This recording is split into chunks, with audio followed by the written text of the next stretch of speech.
E nós temos uma convidada aqui, a Priscila dos Santos, que é presidente da Comissão de Política Criminal e Penitenciária da OAB de São Paulo.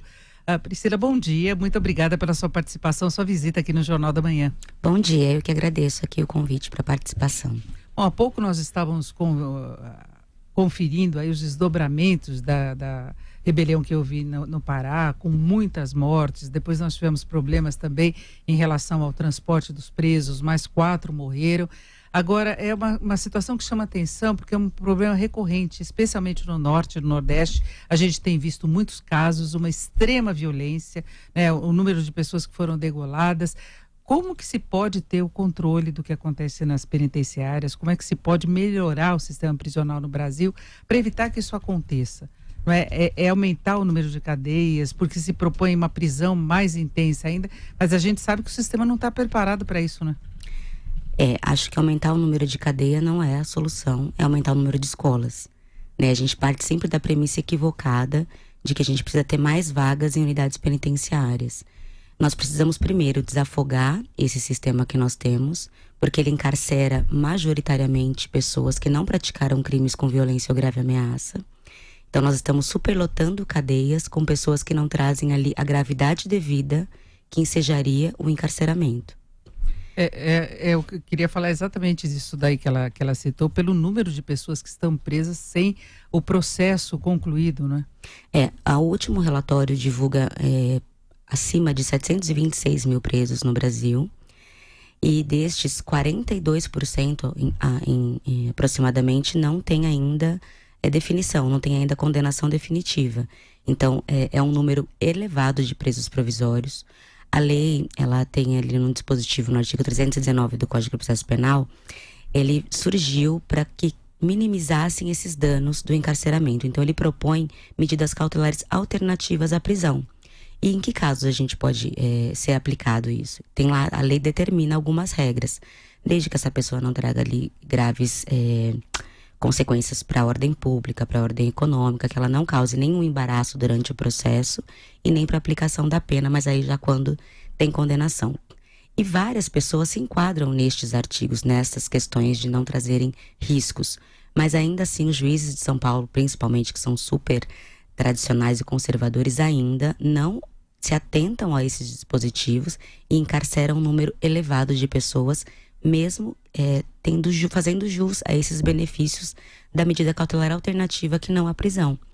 E, doutora, acho que um dos grandes problemas também que a gente vê nessa questão das rebeliões que ocorrem há bastante tempo, já desde 2017 a gente vê essa onda de rebeliões e massacres dentro dos presídios, tem relação com a briga de facções. São pessoas de facções rivais que estão dentro das mesmas unidades prisionais. O que pode ser feito para resolver esse problema de uma forma mais célere? Porque não tem como a gente diminuir a população carcerária a curto prazo. É preciso um investimento a longo prazo, como a senhora vinha explicando. O que pode ser feito agora para evitar esse tipo de transtorno dentro dos presídios? Só um adendo. Tem sim como reduzir drasticamente a população que está em situação de encarceramento, com essa análise sobre os casos das pessoas que estão presas, por exemplo, por tráfico de drogas.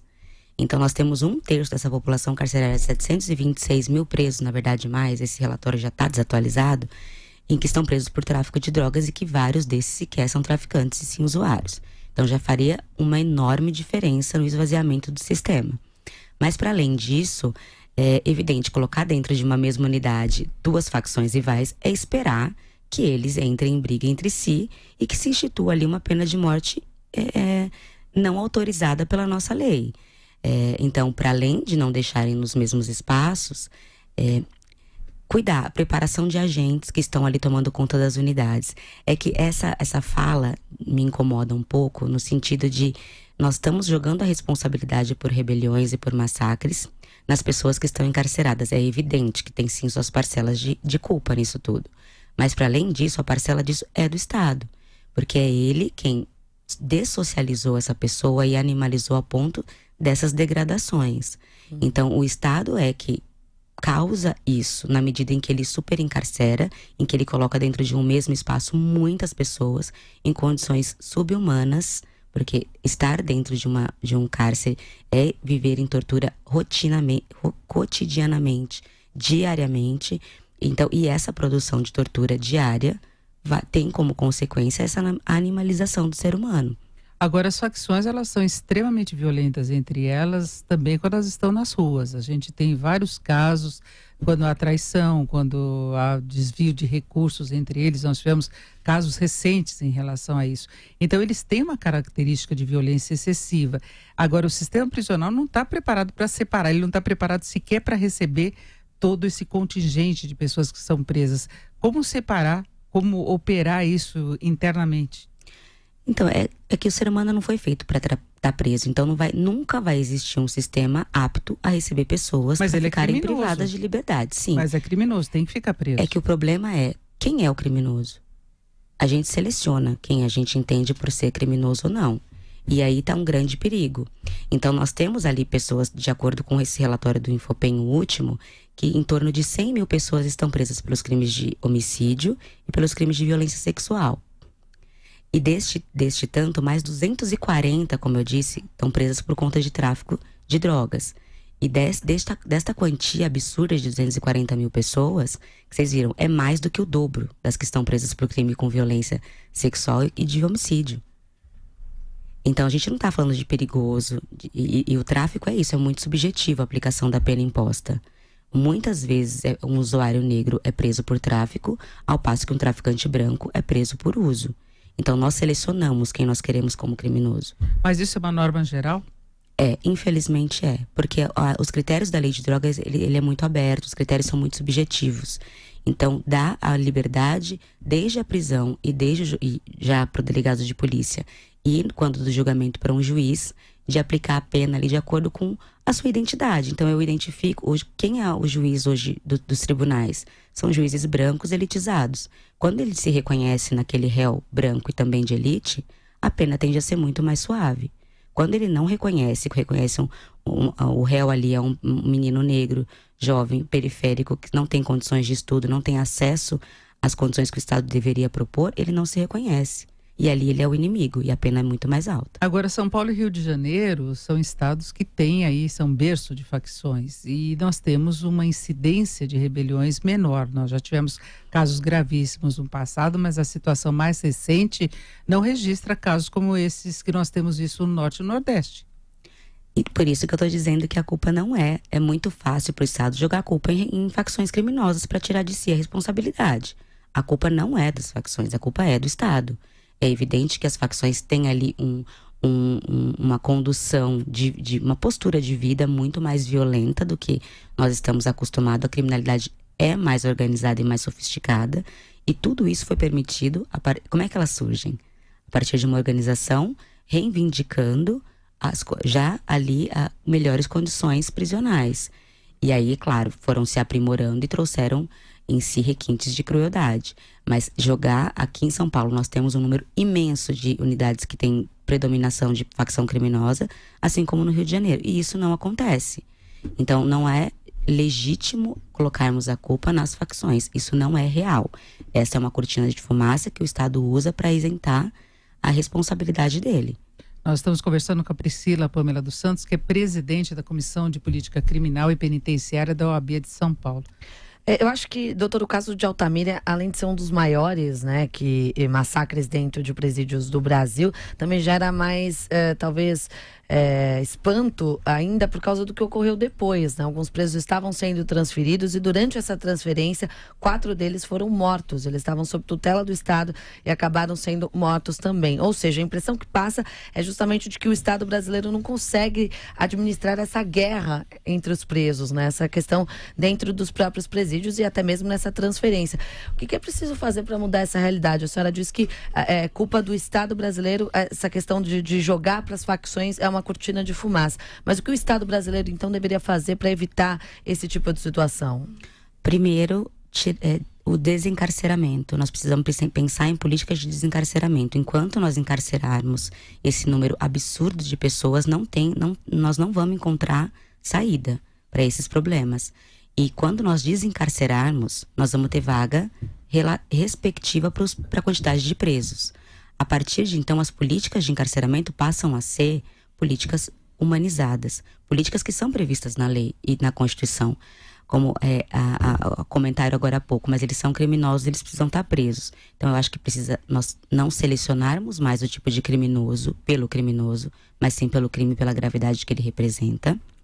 E a partir de então, em condições de socialização, porque vários deles sequer foram socializados, e de ressocialização a partir da educação e do trabalho internamente, aí sim nós vamos começar a resolver os problemas. Quando nós tivermos um número de pessoas em situação de encarceramento, que consigamos atendê-los. Porque neste número, fora de qualquer razoabilidade, nós só vamos produzir máquina de moer gente. Agora, desculpa, Marcela, a sua colocação, então, é que as pessoas, elas são pela característica delas, por etnia, por raça, elas são consideradas mais culpadas, é isso? Tem algum estudo que, em base, algum percentual, algum dado que a gente tem em relação a isso?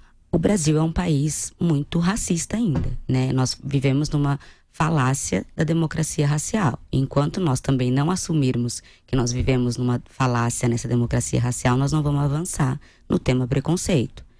Hoje os nossos presos majoritariamente são negros, jovens negros. 65% dos homens que estão em situação de encarceramento são negros. Isso representa que 35% são brancos. Então é uma diferença absurda. Mas até por uma questão de condição social que vem, talvez desde a base, a questão educacional, não haveria mesmo uma quantidade maior de crimes. Eu não estou falando do ponto de vista de racismo. Estou falando na penitenciária em si, na questão fim. Eu estou falando de origem, de escolaridade, das dificuldades que se tem desde o início. Isso é o nível fruto do de renda. Então, mas aí quando chega na fase de condenação, não levaria a um percentual maior mesmo? Não. O problema é que, como eu havia dito em uma fala anterior, é a seletividade que o nosso sistema de justiça tem. Quando a gente pensa, nós estamos legitimando o racismo estrutural que a sociedade vive quando nós dizemos, eles têm menos escolaridade, menos acesso ao emprego, então por isso são os que praticam mais crime. O que não é uma realidade. Um homem branco pego com uma quantidade muito mais elevada, tem uma pesquisa muito recente, agora me foge, eu não lembro se foi da Pastoral Carcerária, eu acho que não. Ou se foi do mapa do Atlas da Violência, desculpem-me, mas eu não consigo me lembrar agora qual a referência. Que eles fizeram uma pesquisa exatamente sobre raça, de população em situação de encarceramento relacionada à raça. E nesse relatório ficou escancarado que homens brancos presos com uma quantidade muito maior de droga têm a pena muito menor, porque eles entendem pela desclassificação ali, ou pelo uso, ou por um tráfico privilegiado, do que homens negros presos com uma quantidade muito menor de droga. Então, nós estamos legitimando o racismo estrutural com essa fala e com esse pensamento. Doutora, para a gente encerrar, uma última pergunta. Entendo que a senhora disse que é preciso essa questão do desencarceramento, tirar as pessoas de dentro das prisões, essa questão da seletividade. Mas agora a gente tem essa situação de cadeias cheias, superlotadas. O que a gente pode fazer, então, para reduzir isso de uma forma mais séria? É só a questão do desencarceramento mesmo? Não tem outra saída. Colocar dentro de uma unidade, como eu disse, uma cela feita para 6 não vai funcionar com 30. A conta não vai fechar nunca. Olhar para 42% de pessoas presas provisoriamente, tem que ter mutirões, enfim, CNJ, tribunais de justiça, todos em parceria e aí de forma ágil para conseguir com que esse desencarceramento tenha reflexos futuros, porque não tem saída milagrosa, rápida para ontem. Tá certo, nós conversamos com a presidente da Comissão de Política Criminal e Penitenciária da OAB de São Paulo, Priscila Pâmela dos Santos. Muito obrigada, viu, doutora, por estar aqui conosco. Muito obrigada, obrigado por se colocar em pauta um tema tão importante como esse.